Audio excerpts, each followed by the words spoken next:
জানেন কেন চৈত্র মাসেই হয় শিবের গাজন? শুনলে অবাক হবেন। কোনো পুরাণে গাজনের উল্লেখ নেই। তাহলে কিভাবে শুরু হয়েছিল গ্রাম বাংলার এই উৎসব? কিভাবেই বা চড়ক পুজোর রীতি চালু হয়েছিল? দেখুন, কথায় আছে বাঙালির 12 মাসে 13 পার্বণ। আর এই 13 পার্বণ শুরু হয় পয়লা বৈশাখ আর শেষ হয় চৈত্র সংক্রান্তিতে। বাংলা ক্যালেন্ডার অনুযায়ী চৈত্র সংক্রান্তিতে পালিত হয় চড়ক পুজো। এটি মূলত বাঙালি হিন্দুর অন্যতম গুরুত্বপূর্ণ লোক উৎসব। চৈত্র সংক্রান্তিতে গাজন সন্ন্যাসীরা বর্ষিতে বানবিদ্ধ হয়ে মূলত এই উৎসব করেন।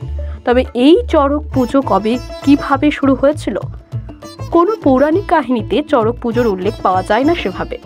একাধিক পুরাণে চৈত্র মাসে মহাদেবের পুজো ও সেই উপলক্ষে উৎসবের উল্লেখ থাকলেও চড়ক পুজোর কথা বলা নেই।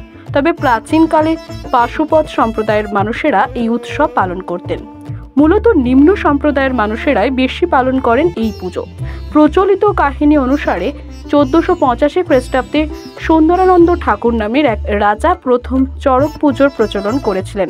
চড়ক পুজো উপলক্ষে গাজনের মেলা বসে এই সময়। দক্ষিণ ভারতের মানুষেরা যেমন তাদের আরাধ্য দেবতা আয়াপ্পার জন্য 40 দিন সাত্ত্বিক জীবনযাপন করে কৃচ্ছ সাধনের মাধ্যমে ইষ্ট দেবতার কৃপা পেতে চান, তেমনি পশ্চিমবঙ্গ এবং বাংলাদেশেও সনাতন ধর্মাবলম্বী মানুষেরা শিবের গাজনের মাধ্যমে নিজেদের ইষ্টের সঙ্গে মিলিত হওয়ার চেষ্টা করেন। তার জন্য অনেক পুরো চৈত্র মাস ধরে পালন করে সন্ন্যাস, যার অবসান হয় চৈত্র মাসের শেষ সপ্তাহে অনুষ্ঠিত গাজন উৎসবের মধ্য দিয়ে। আর গাজনের পরিসমাপ্তি হয় চড়ক পুজোতে। গাজন উৎসব ভারতের পশ্চিমবঙ্গ এবং বাংলাদেশে উদযাপিত একটি সনাতন ধর্মীয় লোক উৎসব। এই উৎসবে শিব, মনসা ও ধর্মরাজ ঠাকুরের পুজো কেন্দ্রিক উৎসব। মালদায় এই গাজনের নাম গম্ভীরা আর জলপাইগুড়িতে গমিরা। চৈত্র মাসের শেষ সপ্তাহ জুড়ে সন্ন্যাসী বা ভক্তদের মাধ্যমে শিবের গাজন অনুষ্ঠিত হয়। গাজনের সন্ন্যাসী বা ভক্তরা নিজেদের শরীরকে বিভিন্ন উপায়ে যন্ত্রণা দিয়ে কৃচ্ছ সাধনের মাধ্যমে ইষ্ট দেবতাকে সন্তুষ্ট করার চেষ্টা করেন। গাজন উপলক্ষে তারা শোভাযাত্রা সহকারে দেবতার মন্দিরেও যান। তাদের মধ্যে কেউ সাজেন শিব, কেউ গৌরী, কেউ নন্দী, কেউ আবার ভৃঙ্গি। আবার কাউকে দেখা যায় ভূত, প্রেত ও দৈত্য দানবের সংসারতে।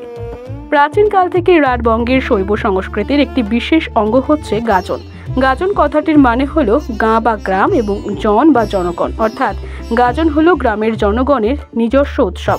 অতীতে চৈত্র মাসের সূর্যের তীব্র তাপের থেকে বাঁচতে তার সঙ্গে পৃথিবীর প্রতীকী বিয়ে দেওয়ার অনুষ্ঠানকেই গাজন উৎসব বলে উল্লেখ করা হয়। আর চৈত্র সংক্রান্তির চড়ক পুজোর সঙ্গে এই উৎসবের সমাপ্তি ঘটে। ব্যুরো রিপোর্ট, বাংলা দর্শন।